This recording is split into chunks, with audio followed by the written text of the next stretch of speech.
Hey, what's up, guys? It's the Film Geek. This is take 3 for this film review. Because I got a lot to say about it, because I know the filmmakers specifically wanted me to watch it. This is Victor Juliet's director's cut. It's coming to you.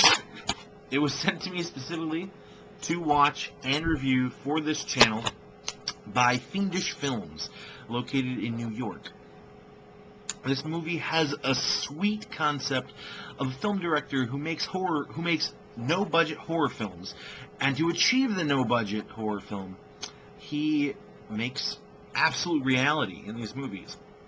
He employs real vampires, real homeless men, and real zombies for his art. Kills women for real on camera for his films. This is a sweet, very high concept for a movie. I had really high hopes, and plus this front cover screams production value. It is a nice cover. Sadly, that's where the good stuff ends. The acting in this movie is terrible.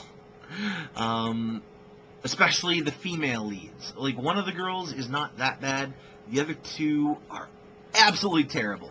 The guys, not so good. And the lead actor, Victor Juliet, who also wrote and directed this movie, again, terrible actor. Way over the top. And he strikes me as the type of actor who thinks that he's really good. Like, he's probably never really acted before, but thinks he's good. He's one of these intellectual types who think they can do everything well. And it comes across that way in his acting. And I realize that the script is written that way, but it's a terrible script, too. These guys are saying shit that no human being would ever say.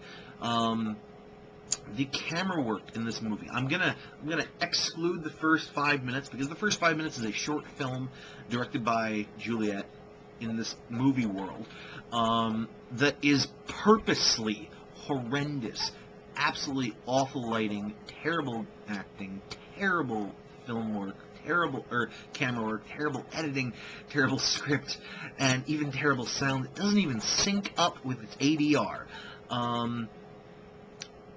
But that one was on purpose, so we'll ignore that one because it was funny once I realized that it was that purposely bad. But then the rest of the movie follows suit.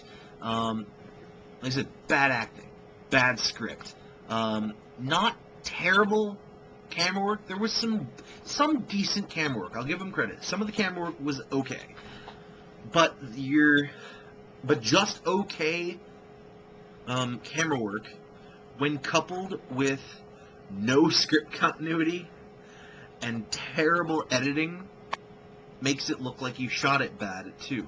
The editing in this movie made no sense at all.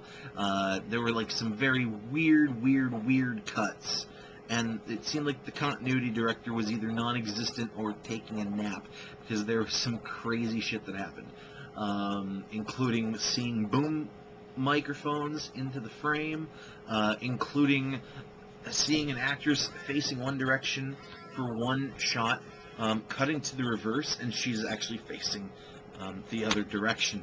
There was even there was more than that. I don't feel like going through it and pointing out every single continuity mistake, but there's a bunch. Terrible special effects. The vampire teeth look cool, I'll give them that. But the zombie was probably the worst zombie makeup I've ever seen in any movie ever. And then there's a scene where they're in a car, and it's clearly a parked car that's just being shaken to make it look like it's riding, and that works. That works in so many movies. In fact, there are a lot of big-budget Hollywood productions that do that exact same thing. They just stick the car in one place, shake it while the actors do their lines, and they've got like green screen going on around it and stuff to make it, and then like add stuff into the windows.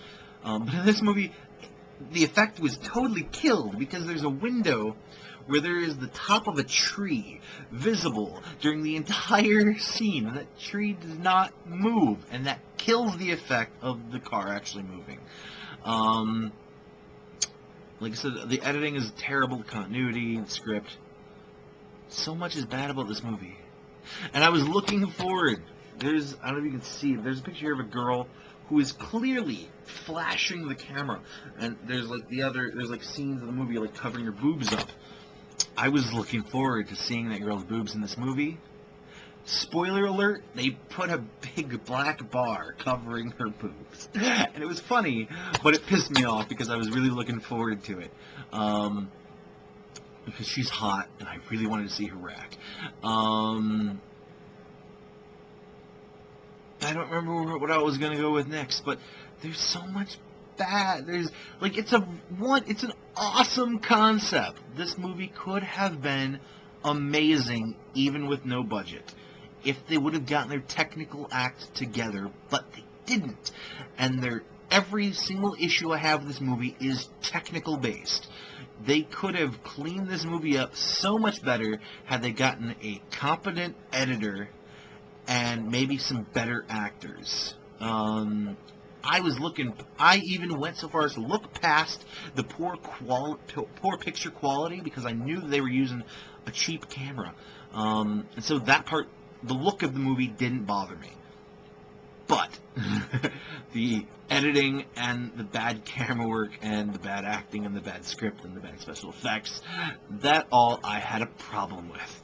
I'm sorry. Fiendish Films is going to probably send me a shit ton of hate mail right now after they see this, but I'm giving Victor Juliet's director's cut a 1.5 out of 5. It gets an A. It gets the A for effort for making a 70-minute movie with no budget and a poor quality camera.